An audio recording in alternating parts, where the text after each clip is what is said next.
आज हम बनाएंगे बालों के लिए एक ऐसा मास्क जो कि ना सिर्फ बालों को झड़ने से रोकेगा बल्कि खूबसूरत और मज़बूत भी बनाएगा। अस्सलामुअलैकुम, उम्मीद करती हूँ आप ठीक होंगी। अल्हम्दुलिल्लाह मैं भी बिल्कुल ठीक हूँ। तो यहाँ पर हम मेहंदी से हेयर मास्क बनाएंगे, ठीक है, जो कि बहुत ही फ़ायदेमंद और हर चीज़ नेचुरल ही होगी, ठीक है। तो अगर आपके पास एलोवेरा जेल है आपके घर में तो आप वो उतार के इसमें डाल सकती हैं, अगर नहीं है तो आप डब्बू वाली भी यूज़ कर सकती हैं। यहाँ पे मैंने थोड़ा सा पानी डाला है, इसको मिक्स किया है। अब मैं एलोवेरा जेल काट के इसमें डाल दूँगी, ठीक है।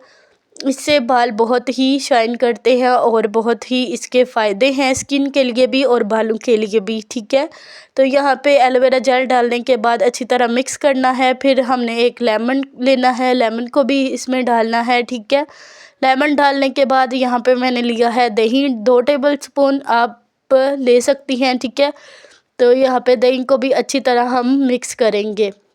इस तरह की हमारी मेहंदी की जो आप अपने बालों के हिसाब से मेहंदी ले सकती हैं, ठीक है। मेरे बाल छोटे हैं तो मैंने फिर इतनी ली थी। अगर वीडियो पसंद आई तो लाइक एंड सब्सक्राइब